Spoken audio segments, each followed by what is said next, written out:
dads who are here with your family, and we just want to also honor all those dads who have been coming here every week and just really leading spiritually your family to Christ. And alam mo, ang pagiging tatay, it's a thankless job. Nobody thanks us. If somebody would thank us, it's once a year, Father's Day. It would be a good time to thank your dad for all the hard work he has done. And for some of you, you know, you might sabi mo, parang wala akong masyado ma-thank sa dad ko. Pasalamat na lang kayo na dito kayo sa mundo dahil sa daddy nyo. Right? And dads are really very crucial in the life of a person. Sobrang importante. And there was this young person who I met, and he said, yun yung pangarap ko talaga. So yung paglaki ko, kumita ng $500,000 monthly, gaya ni daddy. Right? So, wow! Ganyan kalaki yung kiningita ng daddy mo monthly. Sabi niya, hindi. Yan din lang ang pangarap niya. So, but minsan ang hirap, no? Kasi ang tatay, sabi ko sa inyo, wala masyadong, what do you call this? Wala masyadong peg ngayon. Kung nasaan tayo, where we live today, there's no peg of how a father should be. Nobody teaches us that. There's no movies that would show you this is how a dad is. There's no novels, there's no stories. And a lot of times, di ako naiyak. There's no role models, okay, of what a dad truly is. You know, one of the things I always notice, and I would always pause when we watch mga family movies, is how dads are portrayed. Especially to the next generation. Yung mga anak ko nanonood palagi, no? Either they'll see that there's no dad, or the dad's always away, or the dad is the culprit and the villain of the story. And so I would always pause and say, Ariana, what do you think about that? That the daddy is like this and daddy is like that, right? And so we would try to process even the movies that we're trying to watch. Sorry paano lang. Okay. Yan. Ibayin natin yung kanta next week kung masyadong mataas. Okay. Pwede na yung Papa Don't Preach. Ganun. Mga I'll be there. Okay, so I would try to process it with her. Why? Because it's so important. Kasi kung ano yung misconception natin sa isang tatay, ganun na rin yung magiging concept nila of what fatherhood is all about. Right? A lot of us here, we're not dads here. A lot of us here, we have daddies here. Ang daming singles dito sa 2 p.m. natin. Ibig sabihin, one day, mga lalaki, magiging daddy rin kayo.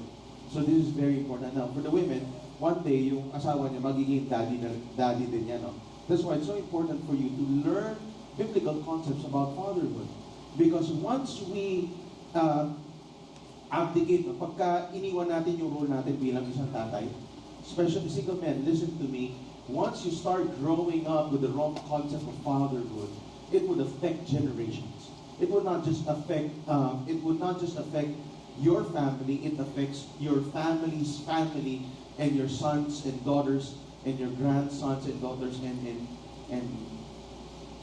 forever. All right, parang ganun. May effect siya long term for us. And so it's very important for us to know what it means really to be a dad, and for the just all the singles here and those who are not yet dads here, for you to embrace a biblical concept of what fatherhood is all about. You know, the moment we, as men, when we have children, it does something to us. No, kala ko na mag-aasawa na ako, yun na yun. Tapos iba pa yung feeling nung lumabas na yung yung first daughter ko. No? I was all set sa delivery room, may tripod, may video, may camera, lahat na doon. May pa-press conference kami after. So, I was really excited about the first one. And when Aliana came out, and I touched her and carried her, there was something there that would push me really to become a better father. It wasn't, I don't need a pep talk about fatherhood. I just knew when I saw her, this is something different, and I need to carry on bigger responsibilities because now I have a kid. Right?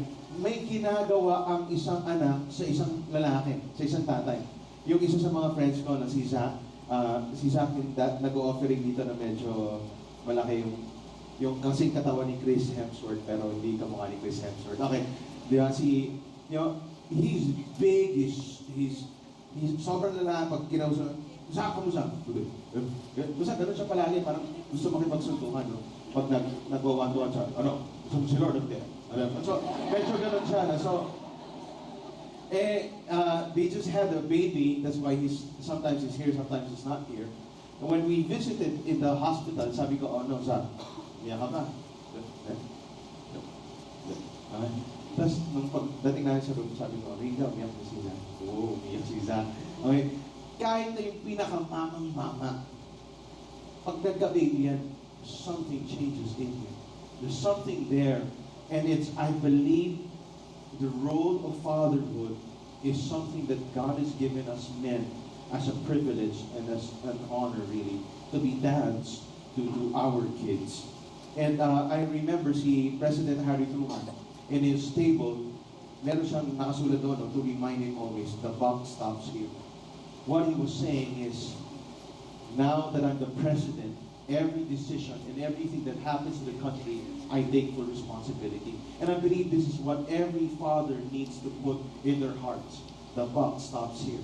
When it comes to my kids, when it comes to my marriage, when it comes to my wife, when it comes to the business of my family and my finances, and supporting emotionally, spiritually, physically, the buck stops here. When something happens to my kids, I take full responsibility. Why? Because I'm the father. Right? And I hope every dad in this room and everybody here would understand the importance of fatherhood. Because being a dad matters. Don't think being a daddy, okay lang. Hindi laro ang isang tatay, no? Being a father. It's not a game. It's so important. Let me show you some statistics about fatherhood. Right? And kids who grew up in a fatherless home. 63% of youth suicides today are from fatherless homes. 90% of all homeless and runaway children are from fatherless homes. 85% of all children that exhibit behavioral disorders come from fatherless homes. 80% of rapists motivated with displaced anger come from fatherless homes. 71% of all high school dropouts come from fatherless homes. 75% of all adolescent patients in chemical abuse centers come from fatherless homes. 70% of juveniles in state-operated institutions come from fatherless homes. 85% of all youth sitting in prisons grew up in a fatherless home. What am I saying? So state this stats, and here's what happens to a child. Not what happens, the probability that could happen to a kid. Okay? He's 5 times more likely to commit suicide than an average kid. Right? 32 times more likely to run away. 20 times more likely to have behavioral disorders. Boys are 40 times more likely to commit rape, 9 times more likely to drop out of high school, 10 times more likely to abuse chemical substances, 9 times more likely to end up in a state-operated institution, and 20 times more likely to end up in prison. What are these numbers telling us? They only reach stats now. But, all those stats, it's 10 years old, 5 years old already. But what this is reflecting is this. You don't embrace the biblical concept of fatherhood, this is what happens.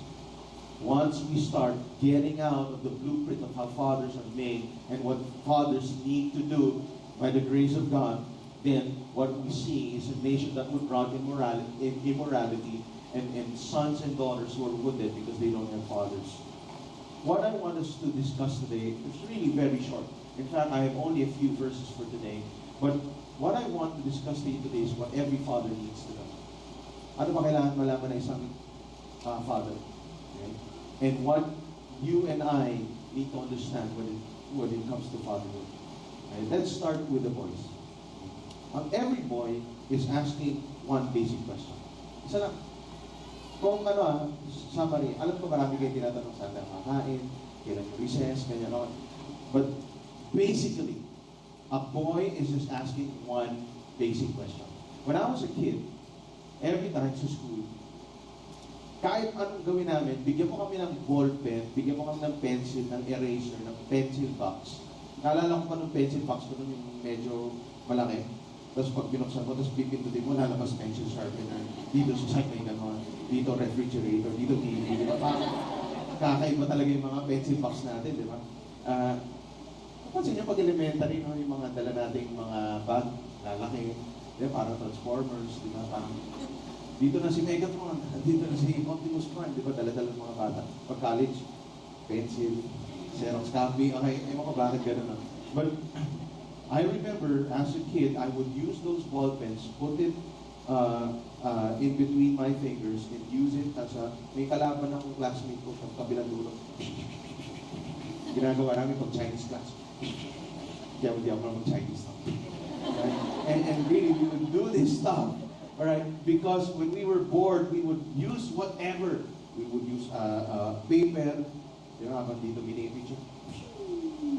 You know, and you would use all these things, and basically, ang lalaki, higher percentage of boys, okay, they want to be dangerous.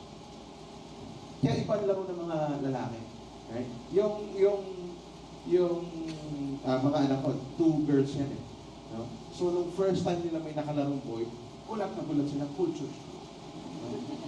Tapos, yung ending pa nun medyo traumatic. Kasi sabi ng panganay ko ganyan, tapos sabi ng boy sa kanya, bukol dito.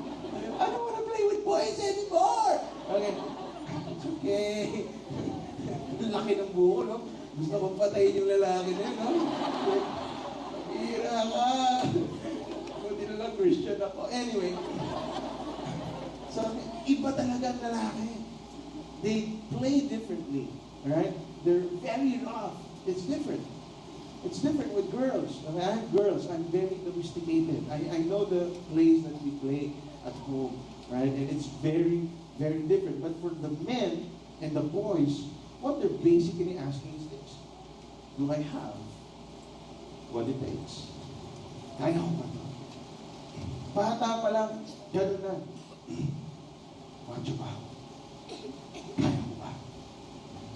Di ba, gusto natin, kaya tayo medyo rough. Tapos, nagpapalakpakan yung mga tito natin, di ba, pagka mga reunion, pag may nasapakan, good boy, good, di ba, tuwa-tuwa ka, yeah, di ba, kung may mga sugat ka, di ba, pag nasugatan ka, sugat, tapos pag nakita mo, di ba, and we pretend why? Because we're basically asking one question: do I have what it takes? When I was riding the bike and learning to ride the bike, I want Daddy to see me. Because I want Daddy to say, kaya mo yan. When I was in the inter-barangay, in English, inter-village, okay, basketball, gusto mo na doon si Daddy. Pag championship, dapat na doon siya, tinitignan ka niya, di ba? And you won't give up, especially if Daddy's there. Because you want to hear, you have what it takes. Son, you have what it takes. The question, do I have what it takes? The answer is, son, you have what it takes. We were in the beach 3 months ago with Pastor Paolo, our pastor the fourth. Meron siyang yung bunso niya is around 2.5 years old. Si Joaquin. Medyo malaking baby to. And he's very brave. I think he's 2.5 to 3. We were sitting down, mga parents, and they were just playing in the sand. My kids were playing with the sand castle, sand something, okay, sand tea, and gano'n. Yung si Joaquin, biglang maakyat. Akyat siya sa medyo mataas. Mga dito. So ako nagkakito lang ako. Napatingin na ako sa ito. Mukhang delikado yung ginagawa nito. Bata na ito. Biglang out of the blue, no kidding, nakita ko biglang lumipad. As in full, parang Superman style. Pababa, boom! Sa buhangin. Tapos hindi siya gumagalaw. Mga 5 seconds. Sandali na lang. Nagpanik ako, hindi ko natawag si Pastor Paolo. Sabi ko, gusto ko natignan kasi hindi talaga siya gumagalaw. Parang weird. Okay, mga 5-10 seconds hindi na gumagalaw. Nung nasabi, Paolo, anak mo. Okay, so, takbo na kami. Pagdating namin doon, parang nandun siya sa may gitna. Ito yung business namin. Pagdating ni Pastor Paolo doon, akyat siya. Kita niya yung tatay, iiyak siya sa kanya. Pero pagkita niya sa tatay niya, biglang tinanggal niya yung luha niya sa kanya. Practice na. 2 years old. But he knew he was hurt. He was down there for 10 seconds minimum. Right? He was hurt, but because he saw his dad, what he wanted to hear is his dad saying, "You're strong, okay?" Which what Paolo said, "You're strong, okay?" Ganun talaga ng lalaki. Karamihan sa mga lalaki. No, kung di ka ganun, okay lang. Di ka naman weird. Kakaiba ka lang, okay. Pero hindi ka weird, okay? May mga ganun lang din talaga. Right? Na mas mahilig sa chick flick, ganyan. Hindi ko maintindihan. Pag-pray namin kay mamaya, okay ba? Now, for the girls, every girl is asking basically one question also. Now, girls, you know the drill. You go back in time when you were still kids, 3, 4 years old, may Barbie kayo, crush niyo yung Barbie, di ba? Kami, wala kami ginagawa kayo, tatanggal namin yung shirt ni Barbie pag lalaki, pero kung mga babae, talagang pinapaganda, may powder, ganyan, titi kayo, tapos yung bahay-bahay, di ba? And then you would dream when you were in elementary, biglang may crush ka na, tapos na-imagine na yung wedding day mo. Why? Basically, girls are asking one question. Am I lovely? Am I worth pursuing? That's why, don't you ever wonder why our wife, up until now, would always say, honey, do you love me? Ako never ko tinanong yung honey, do you love me?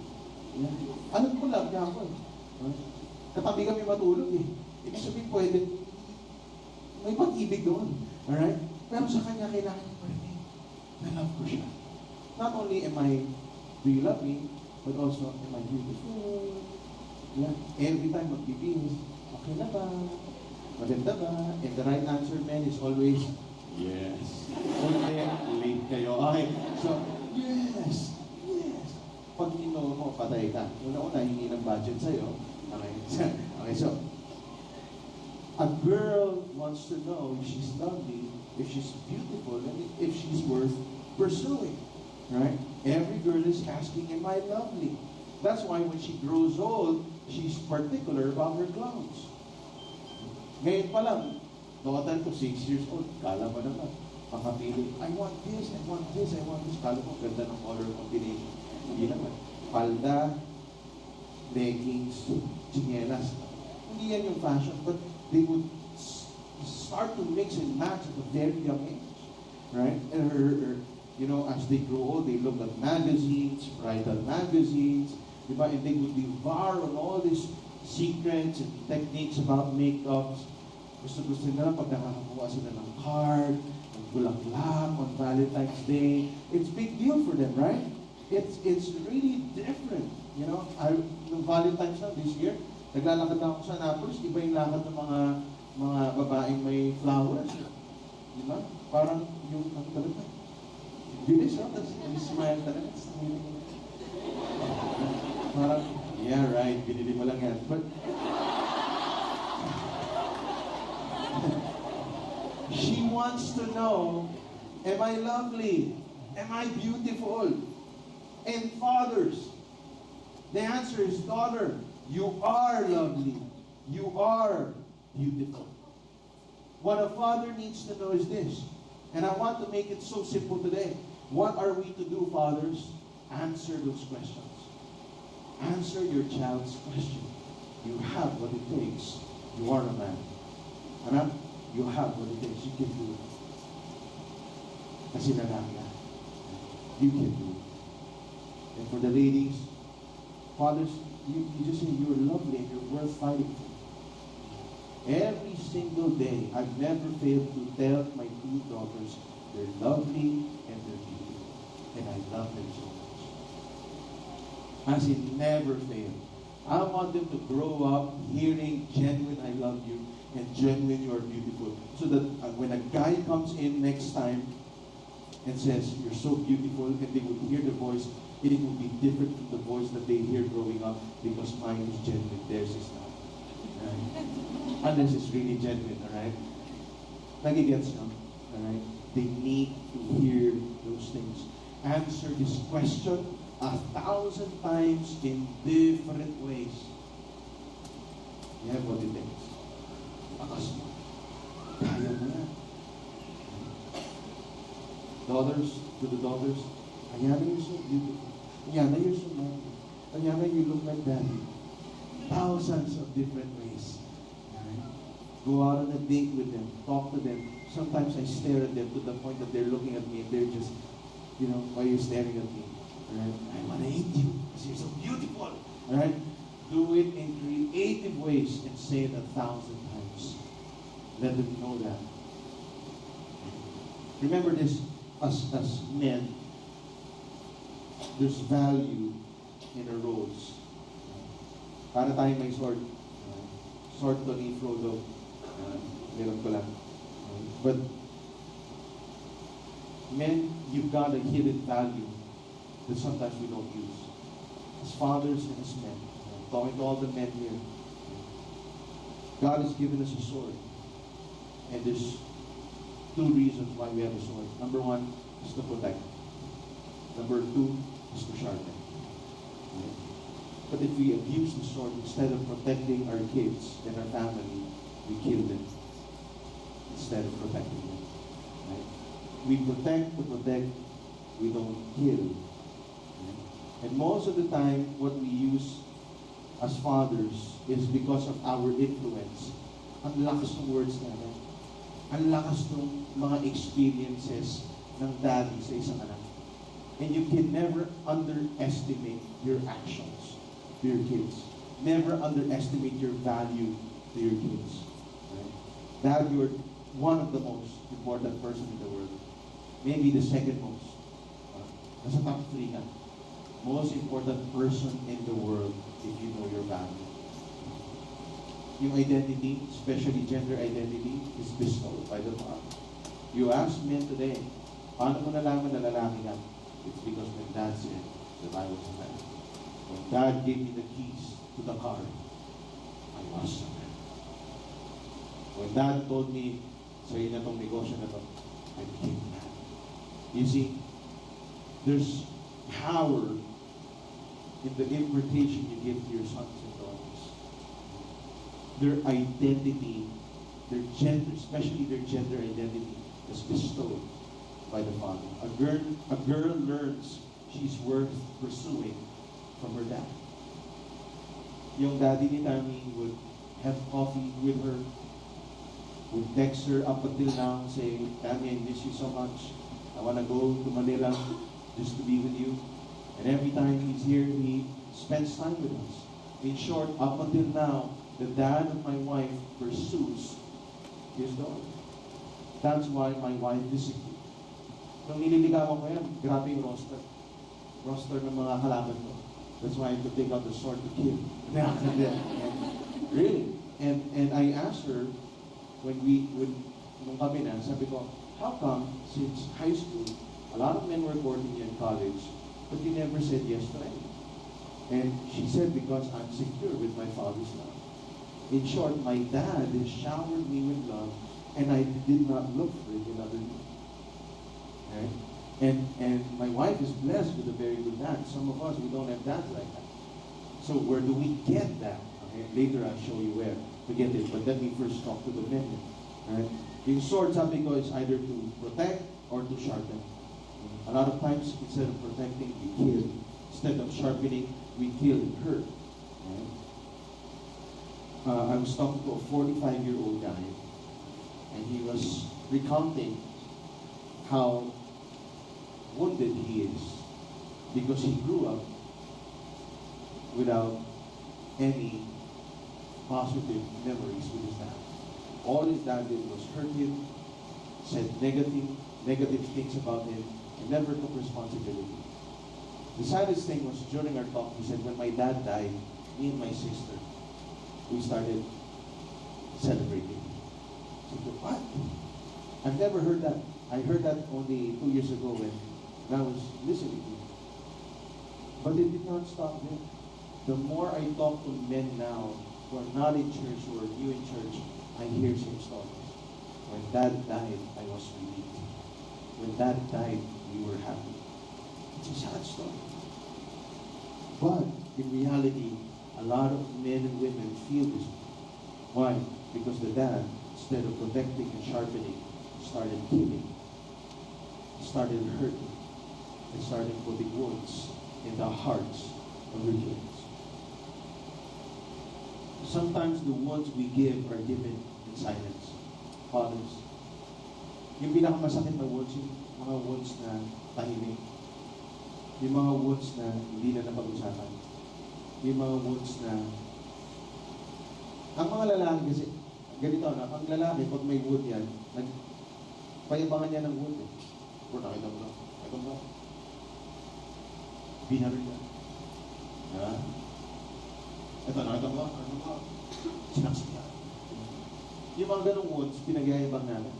But there are wounds that men hide. It's the wounds given by the Father. They don't want to talk about it. That's why I'm telling you, there are 45, 50-year-old men up until today who can't move on because of the deep wounds of the Father. That's why there's men and women today who are living lives, defeated lives, because of the wounds given by the Father. Because instead of sharpening and protecting, they use it to kill and to wound people. At the same time, if there's a negative thing of killing, the sword can also be used for possibly for sharpening. It's answering the basic questions of every man and woman. My memory of my dad, I want to honor my dad. My dad is a dad who really loves us so much. But my memory of my dad is not an affectionate dad. Right? He's the typical daddy, right? Who's not that affectionate. Memories ko about my dad was up until 6, 7 years old. Naglalaro pa kami sa kama, re-wrestling, ganyan, lalabas-labas. May mga I love you dyan, yung bata kami. But I could never recount a memory from 7, 8 years old that he initiated any affections toward us. And maybe that's because of how he was raised as well. Sabi nga ni Jude kanina, it's how they were exposed, and so they do the same thing. So from 7, 8, never experienced any affections from my dad. But at the time, we're still secure about his life. He works so hard, he provides for us, he occasionally goes out with us. But from 8 to 19, 20, 18, 19, 20, ganyan, wala. Right? It was the normal routine. A father and a son, not talking too much, no affections, nothing shared. There was one time, I forgot what it was. When I went home, I did something remarkable. Nakalimutan ko na. Right? Kung ano man yung remarkable na yun. Right? But I went home, and I was already a grown-up man at the time. I think I was in college or fresh graduate. And when I came home, my dad said something.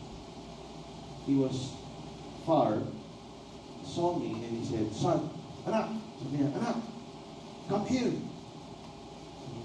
Now, pagka sinasabi ng tatay ko, "Anak, come here," may utos siya. Right? Pero may iba. Since may nagawa nga ako mabuti, sabi niya, "Anak, come here." Biglang, in-stretch niya yung arms niya. Pag in-stretch niya yung arms niya, ibig sabihin ng ano, yakap ba yun? Hindi ko alam kung anong gagawin, di ba? But for the first time, from 7, 8, no affections whatsoever, he stretched out his arms. And I remember I had my bag then, and I had to put it down, right? Because he stretched his arms. Alam mo, once in parang ano ba feeling mo? Second coming na ni Lord. Parang gano'n, yung dating, okay? Or whatever that was. But when he said, "Come here," he was signaling that I hugged him. And it never happened. So, ano yung feeling na parang nasa movie, tapos nakita mo yung leading lady mo, tapos pa-end na ng movie, biglang nag-slow mo lahat.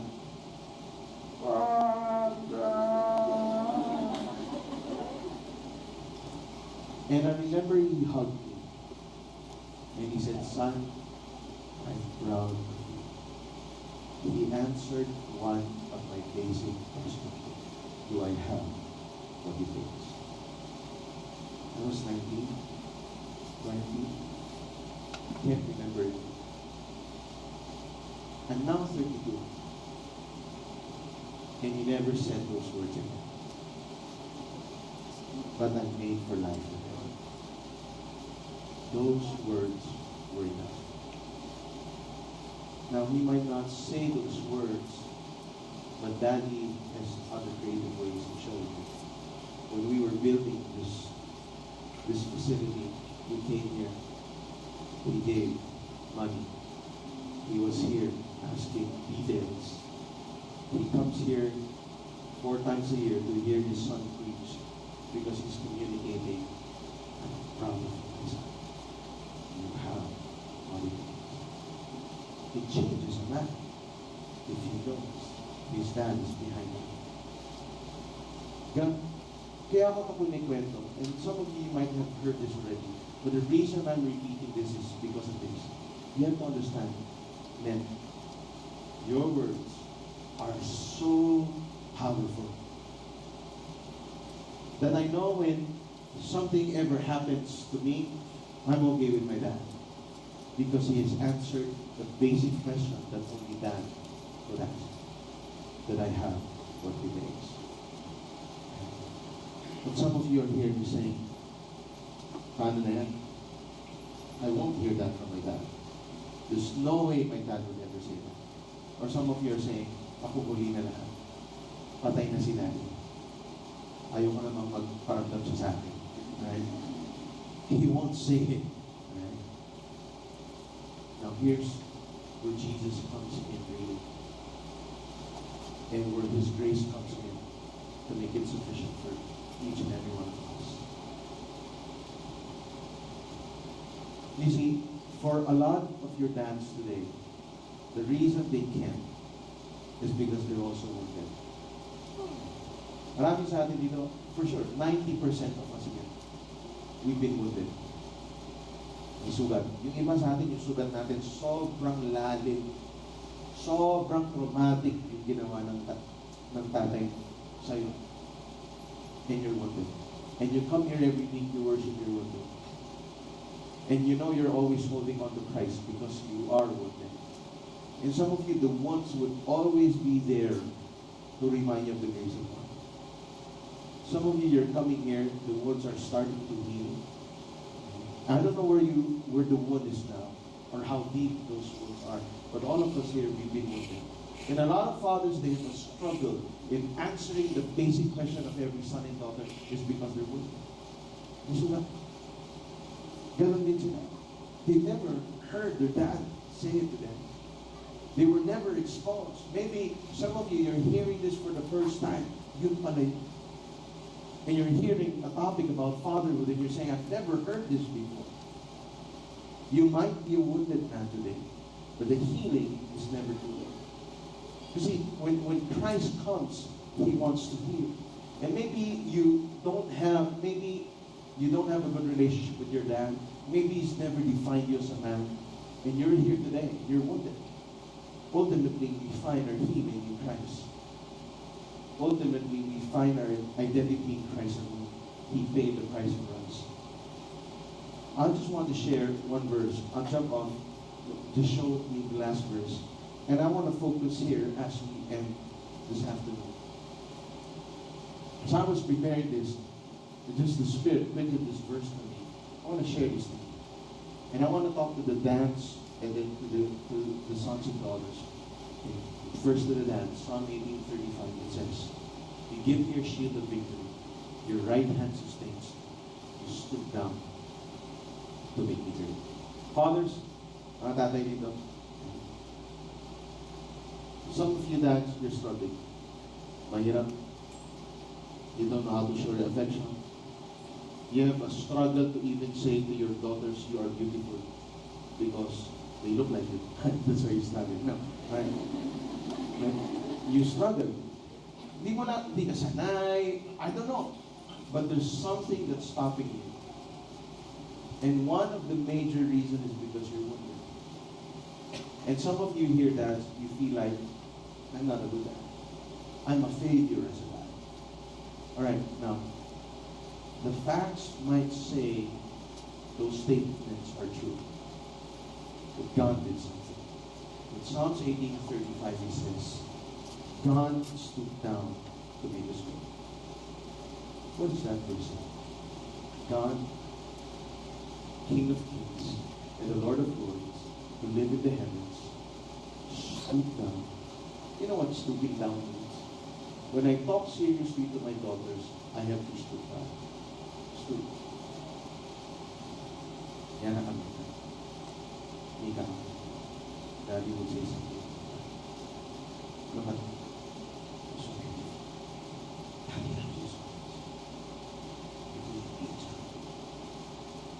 I need to stoop down to their level, look at them in the eye, and tell them what they need to do.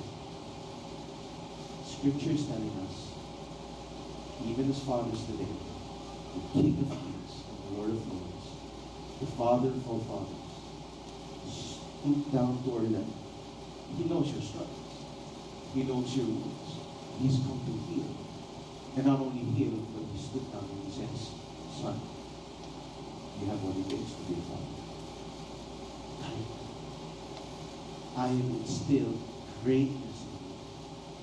And don't let the world tell you you can't live in the way that I've called you to live as a father. In short, fathers, you find your healing in Christ and live greatness because of the grace of God in your life. Don't even say and don't even entertain, no, I'm not a good dad. Because the more you think about it, you're not a good dad, you become really a bad daddy. But once you realize, I need God's grace and I need the help of the Holy Spirit, and that's why I need God's intervention to stoop down. Why? Because He wants to make me great as a father. Right? Second, I want to end with this.